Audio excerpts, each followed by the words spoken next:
नमः शिवाय।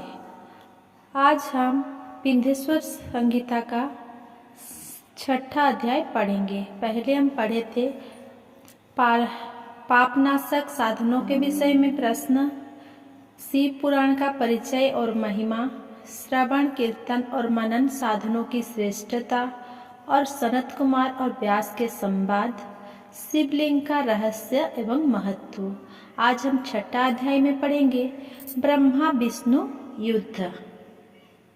नंदिकेश्वर बोले, पूर्व काल में श्री विष्णु अपनी पत्नी श्री लक्ष्मी जी के साथ शेष सारिया पर शयन कर रहे थे। तब एक बार ब्रह्मा जी वहां पहुंचे और विष्णु जी को पुत्र कहकर पुकारने लगे। पुत्र उठो, मैं तुम्हारा ईश्वर तुम्हारा सामने खड़ा हूँ। ये सुनकर विष्णु जी को क्रोध आ गया। फिर भी शांत रहते हुए वे बोले, पुत्र तुम्हारा कल्याण हो, कहो अपने पिता के पास कैसे आना हुआ। ये सुनकर ब्रह्मा जी कहने लगे, मैं तुम्हारा रक्षक हूँ, सारे जगत का पितामह हूँ, सारा जगत मुझ में निवास करता है। तू मेरी नाभि कमल से प्रकट होकर मुझसे ऐसी बातें कर रहा है। इस प्रकार दोनों में विवाद होने लगा। तब वे दोनों अपने को प्रभु कहते कहते एक दूसरे का वध करने को तैयार हो गए। हंस और गरुड़ पर बैठे दोनों परस्पर युद्ध करने लगे। ब्रह्मा जी के वक्षस्थल में विष्णु जी ने अनेकों अस्त्र का प्रहार करके उन्हें व्याकुल कर दिया। इससे कुपित हो ब्रह्मा जी ने भी पलटकर भयानक प्रहार किए। उनके पारस्परिक आघातों से देवताओं में हलचल मच गई। वे घबराए और त्रिशूलधारी भगवान शिव के पास गए और उन्हें सारी व्यथा सुनाई। भगवान शिव ने अपनी सभा में उमा देवी सहित सिंहासन पर विराजमान थे और मंद मंद मुस्कुरा रहे थे। 7वां अध्याय शिव निर्णय। महादेव जी बोले, पुत्र मैं जानता हूँ कि तुम ब्रह्मा और विष्णु के परस्पर युद्ध से बहुत दुखी हो। तुम डरो मत, मैं अपने गणों के साथ तुम्हारे साथ चलता हूँ। तब भगवान शिव अपने नंदी पर आरूढ़ हो देवताओं सहित युद्ध स्थल की ओर चल दिए। वहां छिपकर वो ब्रह्मा विष्णु के युद्ध को देखने लगे। उन्हें जब यह ज्ञात हुआ कि वे दोनों एक दूसरे को मारने की इच्छा से माहेश्वर और पशुपत अस्त्र का प्रयोग करने जा रहे हैं, तो वे युद्ध को शांत करने के लिए महाअग्नि के तुल्य एक स्तंभ रूप में ब्रह्मा और विष्णु के मध्य खड़े हो गए।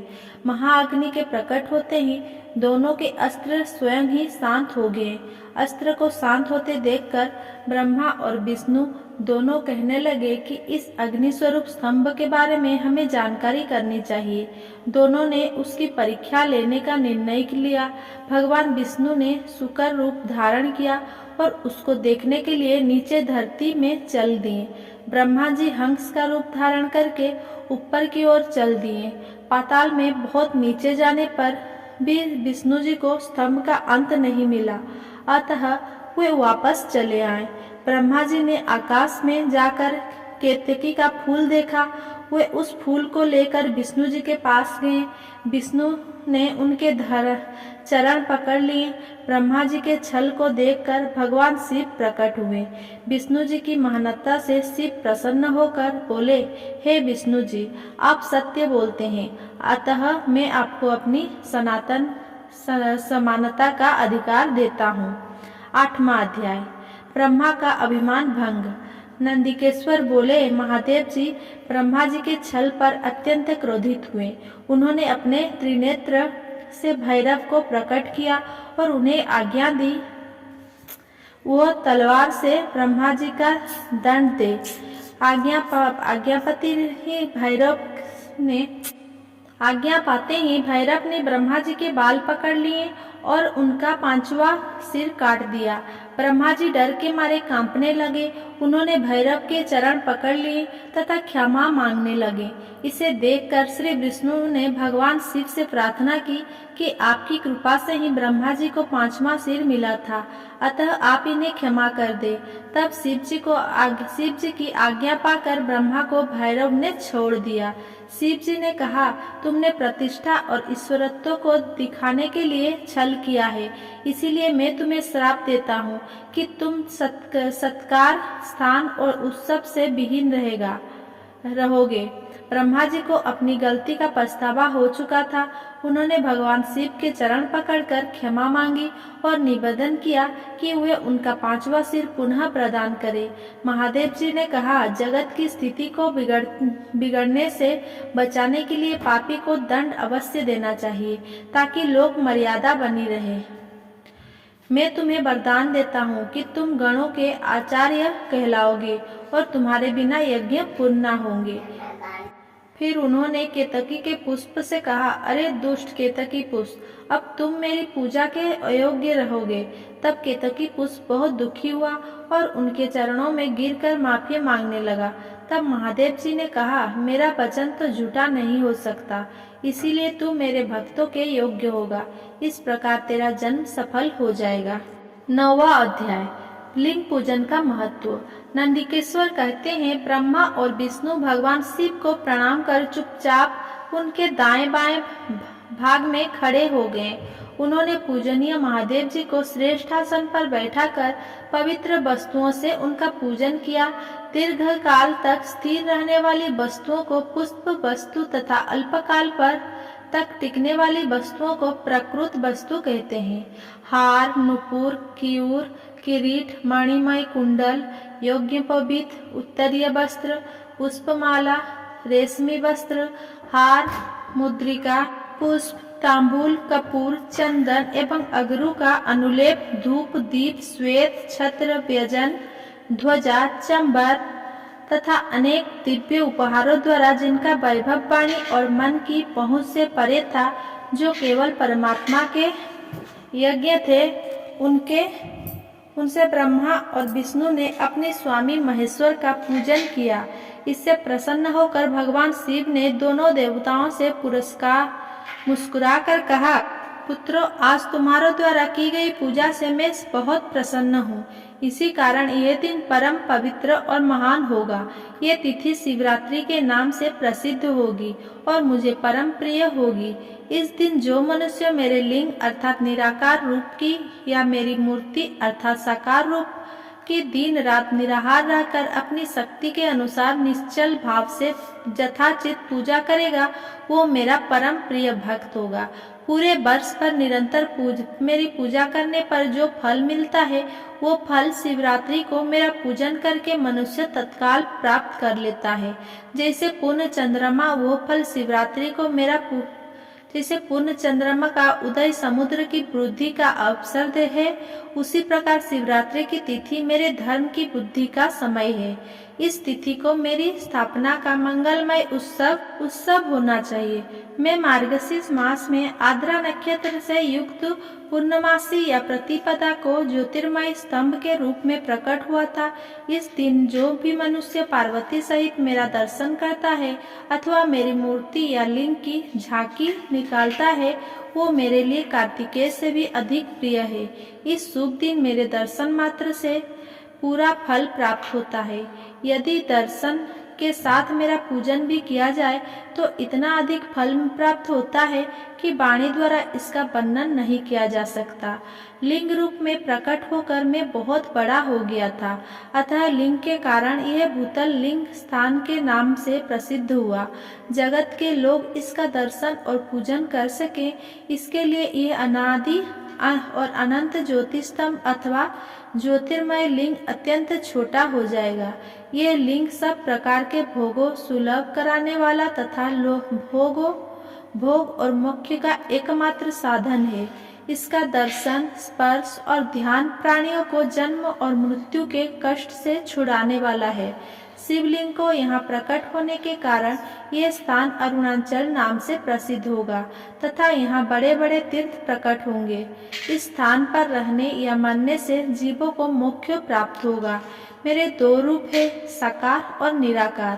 पहले मैं स्तंभ रूप में प्रकट हुआ, फिर अपने साक्षात रूप में। ब्रह्मा भाव मेरा निराकार रूप है तथा महेश्वर भाव मेरा साक्षात रूप है। ये दोनों ही मेरे सिद्ध रूप है। मैं ही ब्रह्मा परमात्मा हूँ। जीवों पर अनुग्रह करना मेरा कार्य है। मैं जगत की बुद्धि करने वाला होने के कारण ब्रह्मा कहलाता हूँ। सर्वत्र स्थित होने के कारण मैं ही सबकी आत्मा हूँ। स्वर्ग से लेकर अनुग्रह तक जो जगत संबंधी 5 कृत्य है वे सदा ही मेरे हैं। मेरा ब्रह्मा रूपता का बोध कराने के लिए पहले लिंग प्रकट हुआ, फिर अज्ञात ईश्वरत्व का साक्षात कराने के लिए मैं जगदेश्वर रूप में प्रकट हो गया।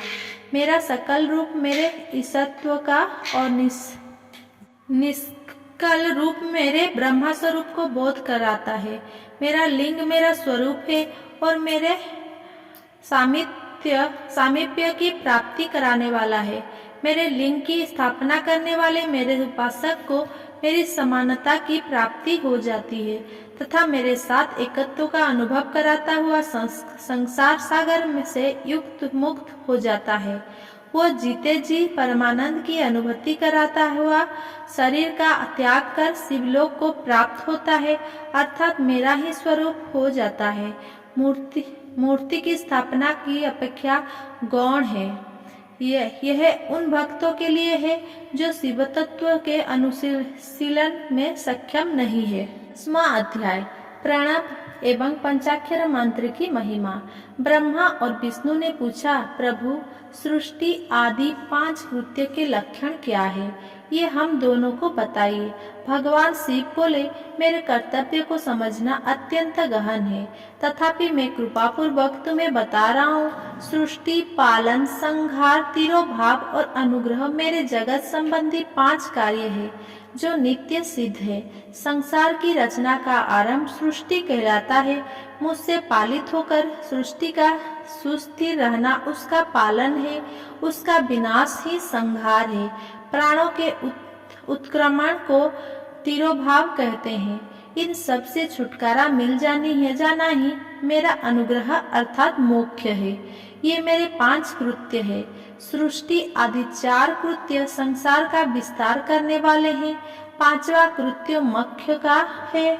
मेरे भक्तजन इन 5 कार्यों को 5 भूतों में देखते हैं। सृष्टि धरती पर, स्थिति जल पर, जल का है, जल में, संहार अग्नि में, तिरोभाव वायु में और अनुग्रह आकाश में स्थित है। पृथ्वी से सबकी सृष्टि होती है, जल से बुद्धि होती है, आग सबको जला देती है, वायु एक स्थान से दूसरे स्थान पर ले जाती है और आकाश सबको अनुग्रहित करता है। इन 5 कृत्यों का भार वहन करने के लिए ही मेरे 5 मुख है। 4 देवता, 4 दिशाओं में 4 मुख और इनके बीच में 5वां मुख है।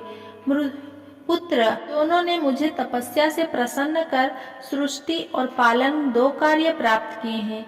इसी प्रकार मेरी विभूति स्वरूप रुद्र और महेश्वर ने संहार और तिरोभाव कार्य मुझसे प्राप्त किए हैं, परंतु मोक्ष में स्वयं प्रदान करता हूँ।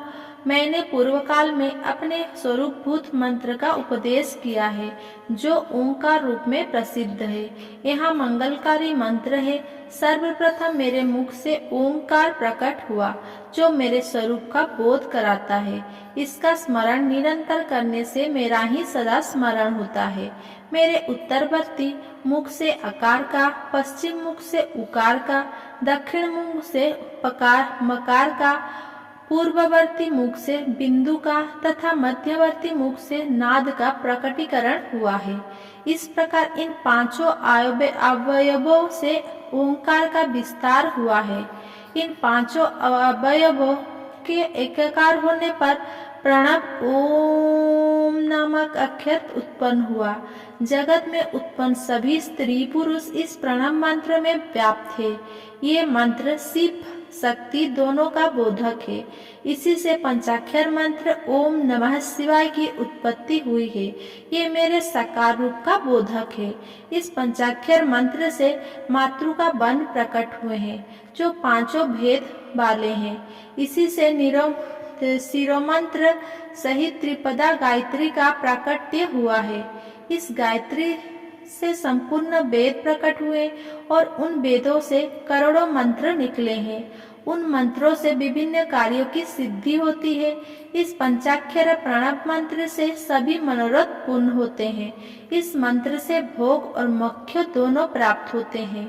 नंदिकेश्वर कहते हैं, जगदम्बा उमा गौरी पार्वती के साथ बैठे महादेव ने उत्तरवर्ती मुख बैठे ब्रह्मा और विष्णु को पर्दा करने के वाले वस्त्र से आच्छादित कर उनके मस्तक पर अपना हाथ रखकर धीरे धीरे उच्चारण कर उन्हें उत्तम मंत्र का उपदेश दिया।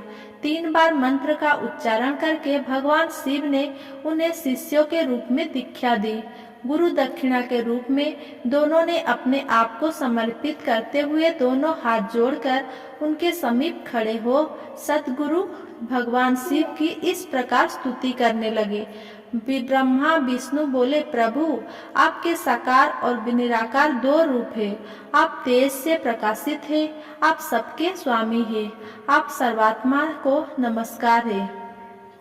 आप प्रणव मंत्र के बताने वाले हैं तथा आप ही प्रणव लिंग वाले हैं। सृष्टि, पालन, संहार, तिरोभाव और अनुग्रह आदि आपके ही कार्य है। आपके 5 मुख है, आप ही परमेश्वर है, आप ही सबकी आत्मा है, ब्रह्मा है। आपके गुण और शक्तियों अनंत है। हम आपके नमस्कार करते हैं। इन पंक्तियों से स्तुति करते हुए गुरु महेश्वर को प्रसन्न कर ब्रह्मा और विष्णु ने उनके चरणों में प्रणाम किया। महेश्वर बोले, आद्रा नक्षत्र में चतुर्दशी को यदि इस प्रणव मंत्र का जप किया जाए तो यह अक्षय फल देने वाला है। सूर्य की संक्रांति में महा आद्रा नक्षत्र में एक बार किया प्रणव जप करोड़ों गुना जप का फल देता है। मृगशीर्ष नक्षत्र का अंतिम भाग तथा पुनर्वसु का शुरू का भाग पूजा, होम और तर्पण के लिए सदा आद्रा के समान ही है। मेरे लिंग का दर्शन प्रातः काल अर्थात मध्याह्न से पूर्व काल में करना चाहिए। मेरे दर्शन पूजन के लिए चतुर्दशी तिथि उत्तम है। पूजा करने वालों के लिए मेरी मूर्ति और लिंग दोनों समान है। फिर भी मूर्ति की अपेक्षा लिंग का स्थान ऊंचा है, इसीलिए मनुष्य को शिवलिंग का ही पूजन करना चाहिए। लिंग का ओम मंत्र से और मूर्ति का पंचाक्षर मंत्र से पूजन करना चाहिए। शिवलिंग की स्वयं स्थापना करके या दूसरों से स्थापना करवाकर उत्तम द्रव्यों से पूजा करने से मेरा पद सुलभ होता है। इस प्रकार दोनों शिष्यों को उपदेश देकर भगवान शिव अंतर्ध्यान हो गए। 11वां अध्याय, शिवलिंग की स्थापना और पूजन विधि का वर्णन।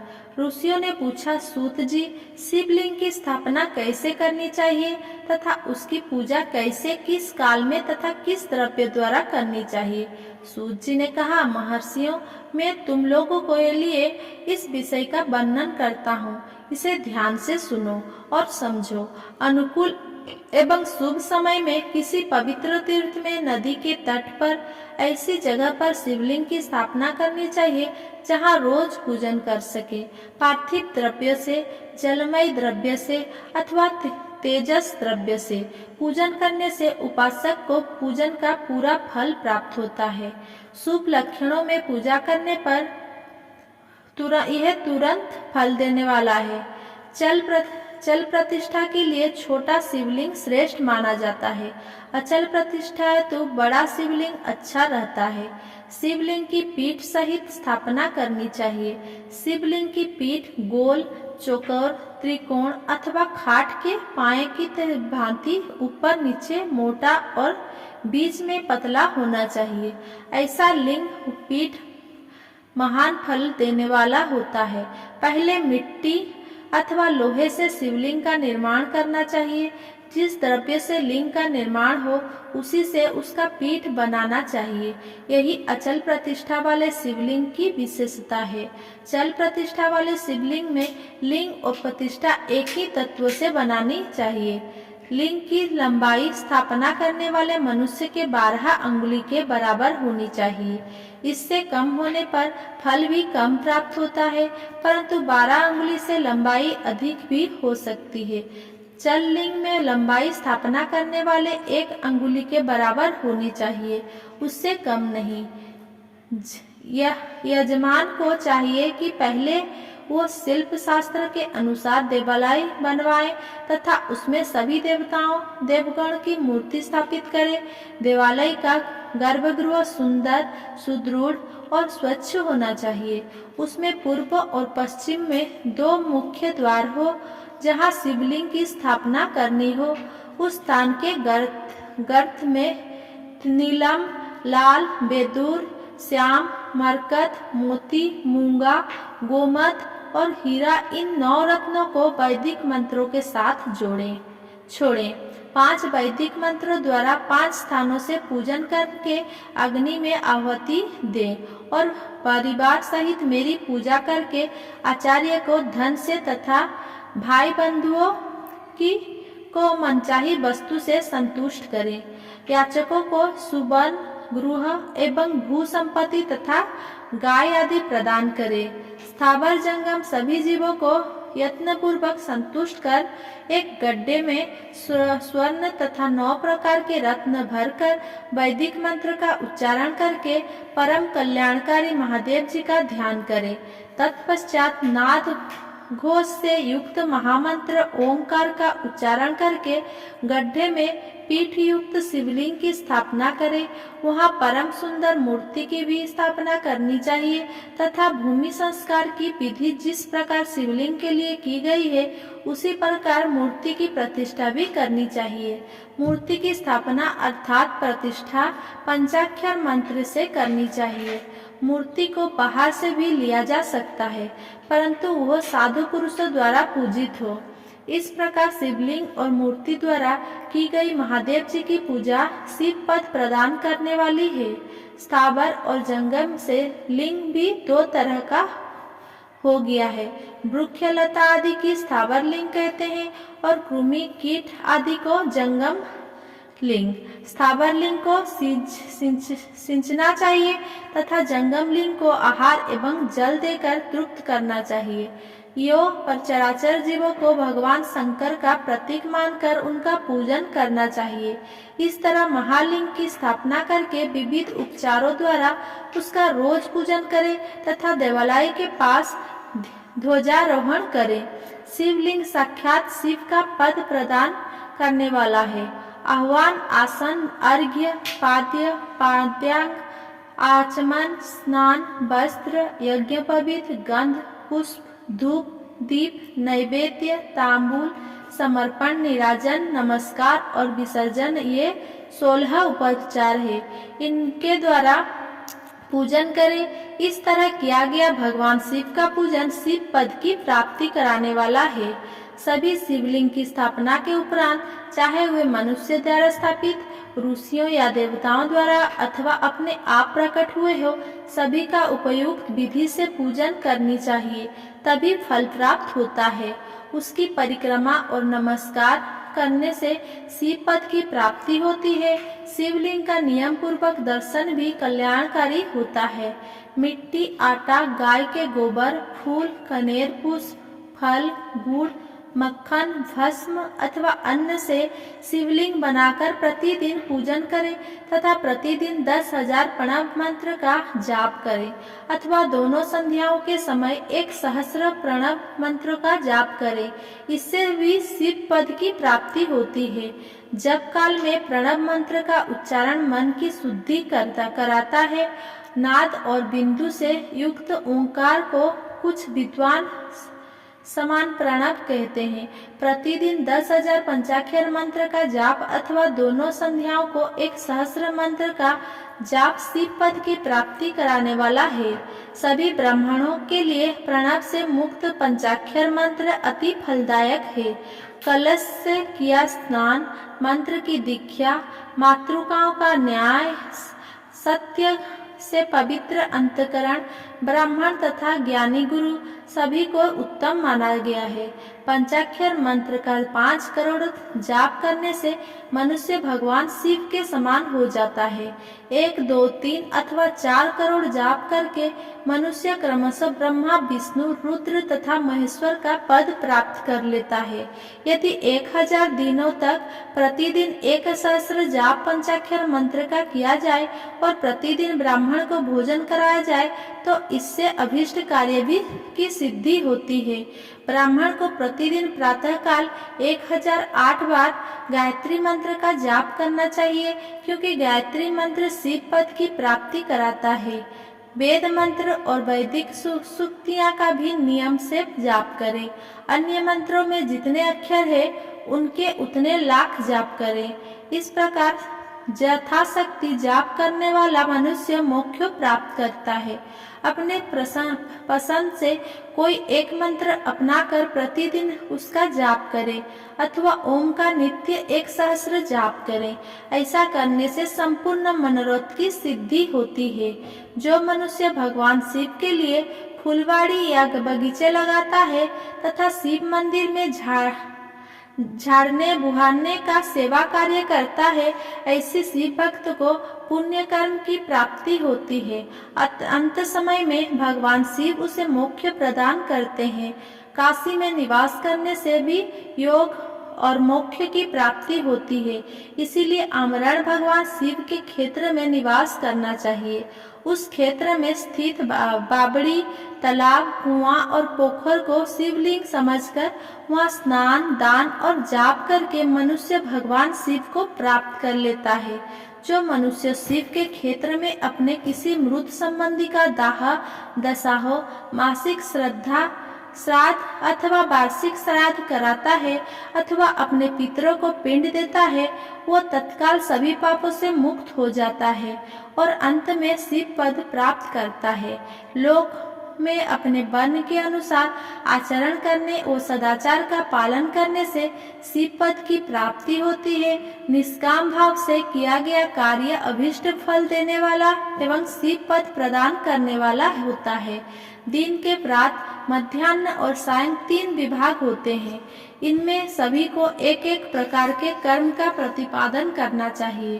प्रातः काल रोजाना दैनिक शास्त्र कर्म, मध्याह्न सकाम कर्म तथा सायंकाल शांति कर्म के लिए पूजन करना चाहिए। इसी प्रकार रात्रि में 4 प्रहर होती हैं। उसमें से बीच के 2 प्रहर निशीथ काल कहलाते हैं।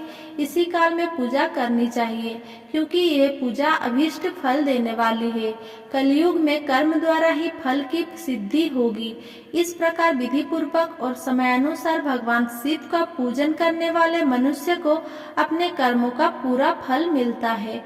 ऋषियों ने कहा, सूत जी, ऐसे पुण्य क्षेत्र कौन कौन से हैं जिसका आश्रय लेकर सभी स्त्री पुरुष शिव पद को प्राप्त कर ले?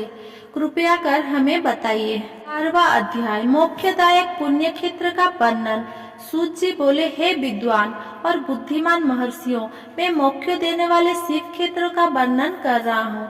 पर्वत, वन और काननों सहित इस पृथ्वी का विस्तार 50 करोड़ों योजन है। भगवान शिव की इच्छा से पृथ्वी ने सभी को धारण किया है। भगवान शिव ने भूतल पर विभिन्न स्थानों पर वहां के प्राणियों को मोक्ष देने के लिए शिव क्षेत्र का निर्माण किया है। कुछ क्षेत्र को देवताओं और ऋषियों ने अपना निवास स्थान बनाया है, इसीलिए उसमें तीर्थत्व प्रकट हो गया है। बहुत सी तीर्थ ऐसे हैं जो स्वयं प्रकट हुए हैं। तीर्थ क्षेत्र में जाने पर मनुष्य को सदा स्नान, दान और जाप करना चाहिए, अन्यथा मनुष्य रोग, गरीबी तथा मुक्ता आदि दोषों को भागी हो जाता है। जो मनुष्य अपने देश में मृत्यु को प्राप्त होता है, वो इस पुण्य के फल से दोबारा मनुष्य योनि प्राप्त करता है, परंतु पापी मनुष्य दुर्गति को ही प्राप्त करता है। हे ब्राह्मण, पुण्य क्षेत्र में किया गया पाप कर्म अधिक दृढ़ हो जाता है, अतः पुण्य क्षेत्र में निवास करने समय पाप कर्म करने में से बचना चाहिए। सिंधु और सतलुज नदी के तट पर बहुत से पुण्य क्षेत्र है। सरस्वती नदी परम पवित्र और 60 मुख वाली है, अर्थात उसकी 60 धाराएं हैं। इन धाराओं के तट पर निवास करने से परम पद की प्राप्ति होती है। हिमालय से निकली हुई पुण्य सलीला गंगा 100 मुख वाली नदी है। इसके तट पर काशी, प्रयाग आदि पुण्य क्षेत्र है। मकर राशि में सूर्य होने पर गंगा की तटभूमि अधिक प्रशस्त एवं पुण्यदायक हो जाती है। सोनभद्र नदी की 10 धाराएं हैं। बृहस्पति के मकर राशि में आने पर ये अत्यंत पवित्र तथा अभिष्ट फल देने वाली है। इस समय यहाँ स्नान और उपवास करने से विनायक पद की प्राप्ति होती है। पुण्य सलीला महानदी नर्मदा के 24 मुख है। इसमें स्नान करके तट पर निवास करने से मनुष्य को वैष्णव पद की प्राप्ति होती है। तमसा के 12 तथा रेवा के 10 मुख है। परम पुण्यमयी गोदावरी के 21 मुख है। ये ब्रह्मा तत्व हत्या तथा गोवध पाप का नाश करने वाली एवं रुद्रलोक देने वाली है। कृष्णवेणी नदी समस्त पापों का नाश करने वाली है। इसके 18 मुख है तथा ये विष्णु लोक प्रदान करने वाली है। भद्रा 10 मुखी है एवं ब्रह्मलोक देने वाली है। सुवर्ण मुखरी के 9 मुख है। ब्रह्मलोक से लौट जीव इसी नदी के तट पर जन्म लेते हैं। सरस्वती नदी, पंपा सरोवर, कन्याकुमारी, अंतरिक्ष तथा शुभकारक श्वेत नदी सभी पुण्य क्षेत्र है। इनके तट पर निवास करने से इंद्रलोक की प्राप्ति होती है। महानदी कावेरी परम पुण्यमयी है। इसके 27 मुख है। ये संपूर्ण अभीष्ट वस्तुओं को देने वाली है। इसके तट ब्रह्मा विष्णु का पद देने वाले हैं। कावेरी के जो तट शैव क्षेत्र के अंतर्गत है वे अभीष्ट फल तथा शिवलोक प्रदान करने वाले हैं। नैमिषारण्य तथा बदरिकाश्रम के में सूर्य और बृहस्पति के मेष राशि में आने पर स्नान और पूजन करने से ब्रह्मलोक की प्राप्ति होती है। सिंह और कर्क राशि में सूर्य की संक्रांति होने पर सिंधु नदी में किया स्नान तथा केदार तीर्थ के जल का पान एवं स्नान ज्ञानदायक माना जाता है। बृहस्पति के सिंह राशि में स्थित होने पर भाद्र मास में गोदावरी के जल में स्नान करने से शिवलोक की प्राप्ति होती है। ऐसा स्वयं भगवान शिव ने कहा था। सूर्य और बृहस्पति के कन्या राशि में स्थित होने पर यमुना और सोनभद्र में स्नान से धर्मराज और गणेश लोक में महान भोग की प्राप्ति होती है। ऐसी महर्षियों की मान्यता है। सूर्य और बृहस्पति के तुला राशि में होने पर कावेरी नदी में स्नान करने से भगवान विष्णु के वचन की महिमा से अभीष्ट फल की प्राप्ति होती है। मार्गशीर्ष माह के सूर्य और बृहस्पति के वृश्चिक राशि में आने पर नर्मदा में स्नान करने से विष्णु पद की प्राप्ति होती है। सूर्य और बृहस्पति के धनु राशि में होने पर सुवर्णमुखरी नदी में किया स्नान शिवलोक प्रदान करने वाला है। मकर राशि में सूर्य और बृहस्पति के माघ मास में होने पर गंगा जी में किया गया स्नान शिवलोक प्रदान करने वाला है। शिवलोक के पश्चात ब्रह्मा और विष्णु के स्थानों में सुख भोग कर अंत में मनुष्य को ज्ञान की प्राप्ति होती है। माघ मास में सूर्य के कुंभ राशि में होने पर फाल्गुन मास में गंगा तट पर किया श्राद्ध, पिंडदान अथवा तिलोदक दान पिता और नाना दोनों कुलों के पितरों की अनेकों पीढ़ियों का उद्धार करने वाला है। गंगा और कावेरी नदी का आश्रय लेकर तीर्थवास करने से पाप का नाश हो जाता है। ताम्रपामनी और वेगवती नदियां ब्रह्मलोक की प्राप्ति रूप फल देने वाली है। इनके तट पर स्वर्गदायक क्षेत्र है। इन नदियों के मध्य में बहुत से पुण्य क्षेत्र है। यहाँ निवास करने वाला मनुष्य अभिष्ट फल का योभागी होता है। सदाचार, उत्तम बुद्धि तथा सद्भावना के साथ मन में दया भाव रखते हुए विद्वान पुरुषों को तीर्थ में निवास करना चाहिए, अन्यथा उसे फल नहीं मिलता। पुण्य क्षेत्र में जीवन बिताने का निश्चय करने पर तथा वास करने पर पहले का सारा पाप तत्काल नष्ट हो जाएगा, क्योंकि पुण्य को ऐश्वर्यदायक कहा जाता है। हे ब्राह्मण, तीर्थ में वास करने पर उत्पन्न पुण्य कायिक कायिक वाचिक और मानसिक सभी पापों का नाश कर देता है। तीर्थ में किया मानसिक पाप कोई कल्प तक पीछा नहीं छोड़ता, ये केवल ध्यान से ही नष्ट हो जाता है। वाचिक पाप जाप से तथा कायिक पाप शरीर को सुखाने जैसे कठोर तप से नष्ट होता है। अतः सुख चाहने वाले पुरुष को देवताओं की पूजा करते हुए और ब्राह्मणों को दान देते हुए पाप से बचकर ही तीर्थ में निवास करना चाहिए। 13वां अध्याय सदाचार, संध्या बंदन, प्रणव, गायत्री जाप एवं अग्निहोत्र की विधि तथा महिमा। ऋषियों ने कहा, सूत जी, आप हमें वह सदाचार सुनाइए जिससे विद्वान पुरुष पुण्य लोकों पर विजय पाती है।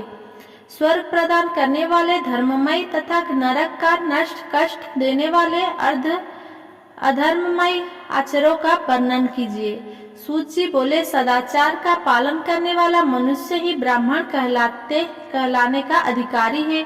वेदों के अनुसार आचार का पालन करने वाले एवं वेद के अभ्यासी ब्राह्मण को विप्र कहते हैं। सदाचार, वेदाचार तथा विद्या गुणों से युक्त होने पर उसे द्विज कहते हैं। वेदों का कम आचार तथा कम अध्ययन करने वाले एवं राजा के पुरोहित अथवा सेवक ब्राह्मण को क्षत्रिय ब्राह्मण कहते हैं। जो ब्राह्मण कृषि या वाणिज्य कर्म करने वाला है तथा ब्राह्मणोचित आचार का भी पालन करता है, वो वैश्य ब्राह्मण है तथा स्वयं खेत जोतने वाला शूद्र ब्राह्मण कहलाता है। जो दूसरों के दोष देखने वाला तथा परद्रोही है, उसे चांडाल द्विज कहते हैं। क्षेत्रीय में जो पृथ्वी का पालन करता है वो राजा है तथा अन्य मनुष्य राजत्वहीन क्षत्रिय माने जाते हैं। जो धान्य आदि वस्तुओं का क्रय विक्रय कराता है वो वैश्य कहलाता है। दूसरों को वणिक कहते हैं। जो ब्राह्मण क्षत्रिय और वैश्यों की सेवा में लगा रहता है उसे शूद्र कहलाता है। जो शूद्र हल जोतता है उसे ब्रुसल समझना चाहिए। इन सभी वर्णों के मनुष्य को चाहिए कि वह ब्रह्ममुहूर्त में उठकर पूर्व की ओर मुख करके देवताओं का धन का, अर्थ का, उसकी प्राप्ति के लिए उठाए जाने वाले क्लेश का तथा आय और व्यय का चिंतन करे। रात के अंतिम प्रहर के मध्य भाग में मनुष्य को उठकर मलमूत्र त्याग करना चाहिए। घर से बाहर शरीर को ढककर जाकर उत्तर भिमुखी होकर मलमूत्र का त्याग करे। जल, अग्नि, ब्राह्मण तथा देवताओं का स्थान बचा कर बैठे। उठने पर उस और ना देखे। हाथ पैर की शुद्धि करके 8 बार कुल्ला करे। किसी वृक्ष के पत्ते से दातुन करे। दातुन करते समय तर्जनी अंगुली का उपयोग नहीं करे। तदनंतर जल संबंधी देवताओं को नमस्कार कर मंत्र पाठ करते हुए जलाशय में स्नान करे। यदि कंठ तक या कमर तक पानी में खड़े होने की शक्ति ना हो तो घुटने तक जल में खड़े होकर ऊपर जल छिड़क कर मंत्रोच्चारण करते हुए स्नान कर तर्पण करे। इसके उपरांत वस्त्र धारण कर उत्तरीय भी धारण करे। नदी अथवा तीर्थ में स्नान करने पर उतारे हुए वस्त्र वहां ना धोएं। उसे किसी कुएं, बावड़ी अथवा घर ले जाकर धोएं। कपड़ों को निचोड़ने से जो जल गिरता है वो एक श्रेणी के पितरों की तृप्ति के लिए होता है। इसके बाद जावली उपनिषद में बताए गए मंत्र से भस्म लेकर लगाएं। इस विधि का पालन करने से पूर्व यदि भस्म गिर जाए तो गिरने वाला मनुष्य नरक में जाता है। आपको निष्ठा मंत्र से आप पाप शांति के लिए सिर पर जल छिड़क कर यस्य क्षयाय मंत्र पढ़कर पैरों पर जल छिड़के। आपो हिष्ठा में 3 रुचाएं हैं। पहली रुचा का पाठ कर पैर, मस्तक और हृदय में जल छिड़के।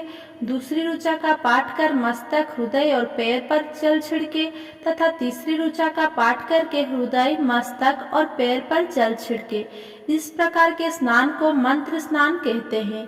किसी अपवित्र वस्तु से स्पर्श हो जाने पर, स्वास्थ्य ठीक न रहने पर यात्रा में या जल उपलब्ध न होने की दशा में मंत्र स्नान करना चाहिए।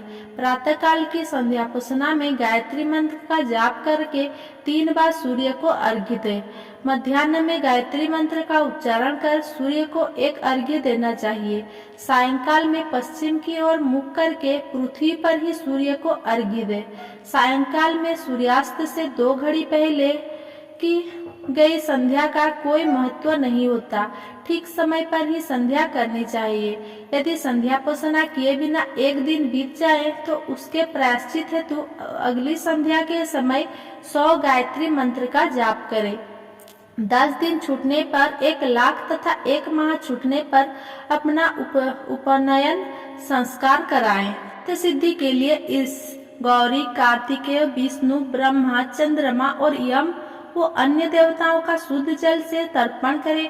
तीर्थ के दक्षिण में, मंत्रालय में, देवालय में अथवा घर में आसन पर बैठकर अपनी बुद्धि को स्थिर कर देवताओं को नमस्कार कर प्रणव मंत्र का जाप करने के पश्चात गायत्री मंत्र का जाप करें। प्रणव के ओ, उ और मो तीनों अक्षर में जीव और ब्रह्मा की एकता का प्रतिपादन होता है। अतः प्रणव मंत्र का जाप करते समय मन में यह भावना होनी चाहिए कि हम तीनों लोक की सृष्टि करने वाले ब्रह्मा, पालन करने वाला विष्णु तथा संहार करने वाले रुद्र की उपासना कर रहे हैं। ये ब्रह्मा स्वरूप ओंकार हमारी कर्मोद्रय एवं ज्ञान की और प्रेरित करें। जो मनुष्य प्रणव मंत्र के अर्थ का चिंतन करते हुए इसका जाप करते हैं वे निश्चय ही ब्रह्मा को प्राप्त करते हैं तथा जो मनुष्य बिना अर्थ जाने प्रणव मंत्र का जाप करते हैं उनको ब्राह्मणत्व की पूर्ति होती है।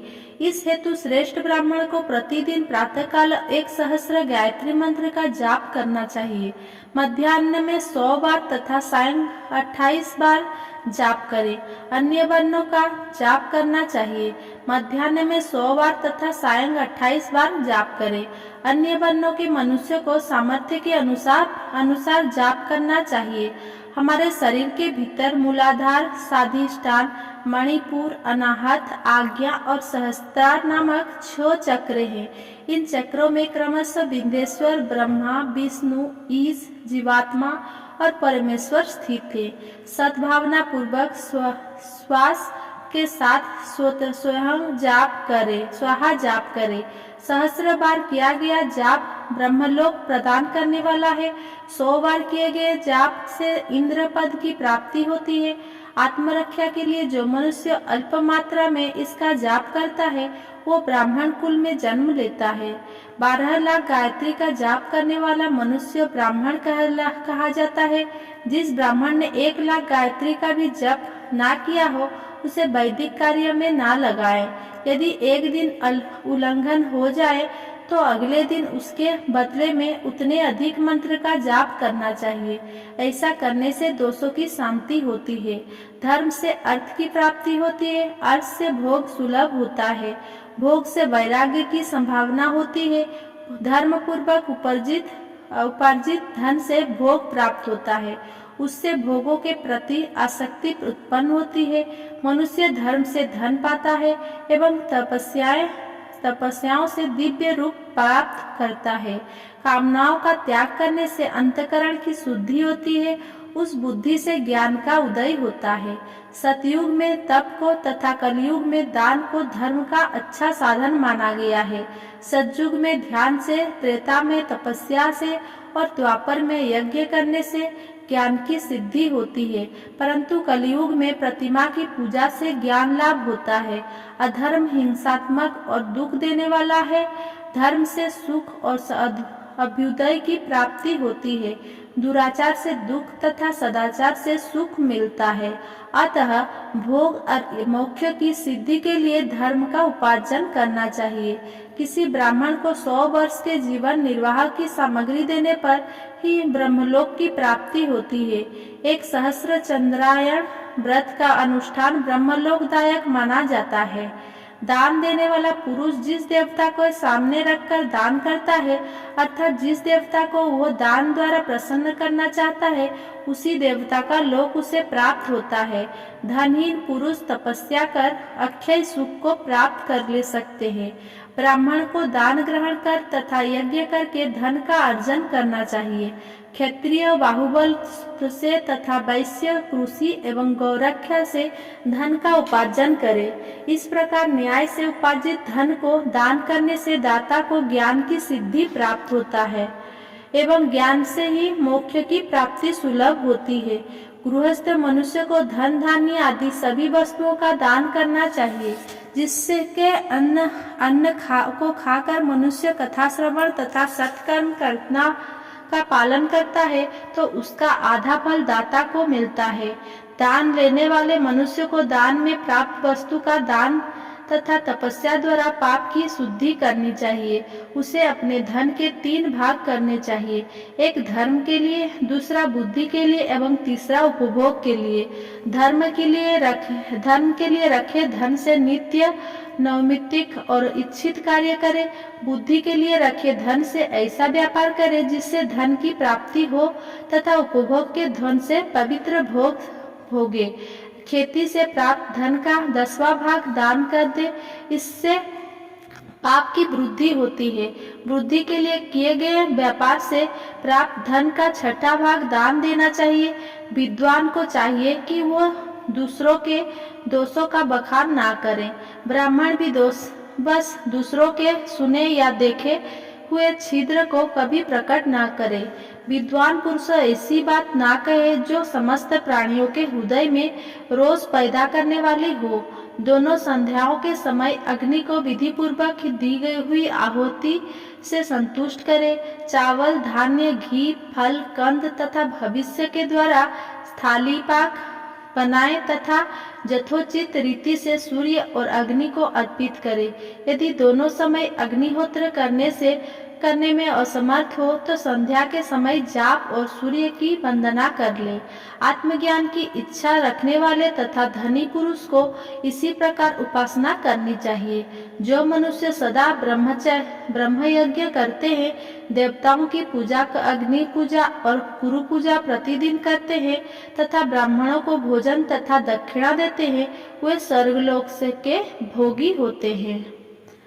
धन्यवाद।